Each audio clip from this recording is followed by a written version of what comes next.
Hello everyone, Ogre27Kane here today, and we're going to do a review of The Messenger for Nintendo Switch. Let's do a brief overview and figure out what this game is all about.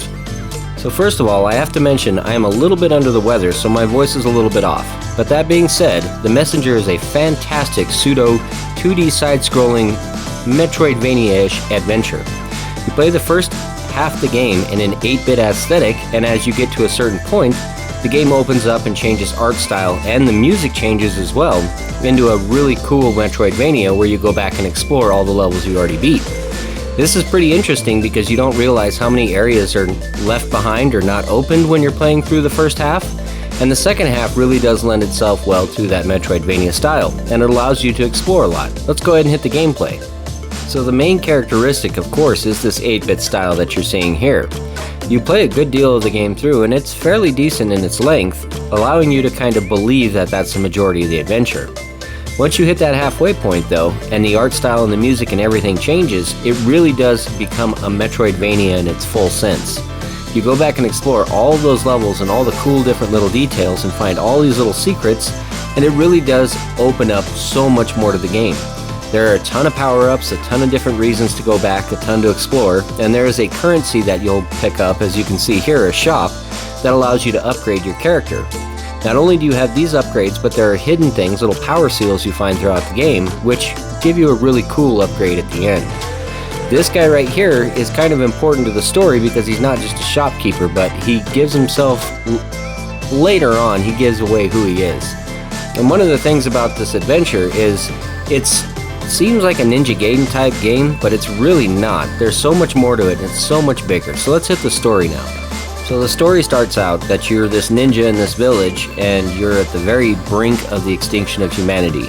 You're living on the edge of everything, and you can't figure out exactly why, and your whole little culture, your clan, is clinging to dear life. There's a Western hero that shows up right as that big demon's showing up to blow everything up, and he gives you a scroll and tells you just head out, go find this mountain, climb to the top, and figure out the answer.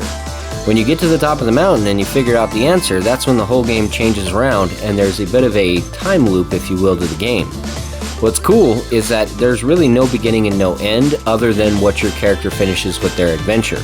Now that's hard to explain in a review without giving away too much of the story, but it really does make it a fun story, and it adds a little bit of a twist and turn later on. There's a lot of fun details to this story and a lot of cool characters, and I really like how it's all integrated. So let's hit the combat. So at first the combat seems really simplistic. It really just consists of an attack and a jump, and you can bounce off of things and gain new jumps with these bounces. But as you upgrade your character and get some of these unique new traits, and you fight some of these enemies, it unlocks quite a bit more, and there's quite a bit more variance to the movement and the attacks that you're doing.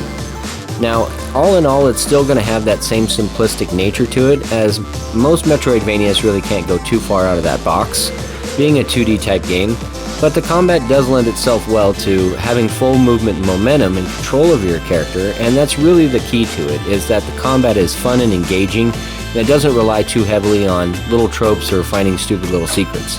As you can see here, it's really all about timing your button presses and the consistency at which you can move through a level. It does give you a really cool sense of achievement or accomplishment when you do figure this stuff out, and some of the bosses really do require you to move quick and think on your feet. So let's hit controls and audio. So first up, the controls. And as I kind of stated previously, the controls are really well done. They're very sharp, very accurate, very quick responsive, and it really does do well. You have very simplistic button moves, but they all tie together to do a fantastic job of what the game's trying to accomplish. I have no complaints with the controls whatsoever, other than the fact that there's really no double jump.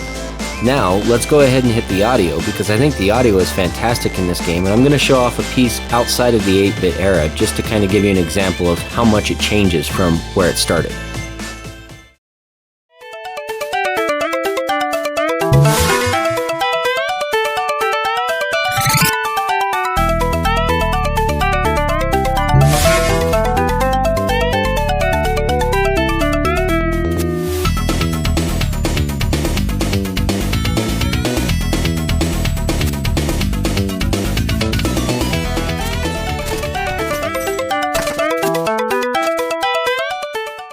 So the music in this game, in my opinion, is absolutely fantastic. I love all the 8-bit tracks. They do extremely well, energizing you and pumping you up for each level and each scenario.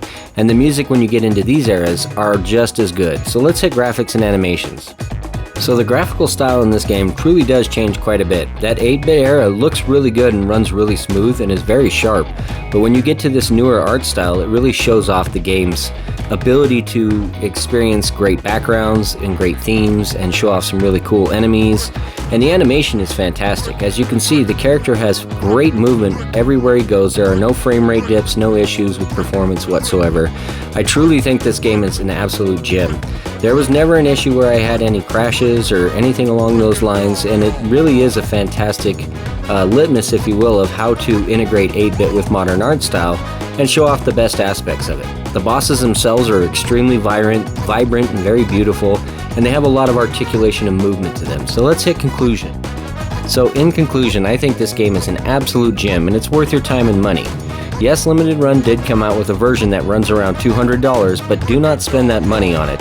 Go find the Devolver Digital copy, as it does come with the DLC included, and it is worth its price point around $30 to $35. It's about an 8 to 10 hour experience, and the music and the artwork and all the nostalgia combined really turn out to make this a great game and a must-buy. It is one that belongs in your collection and one I'm sure you'll enjoy, especially if you're a Metroidvania fan.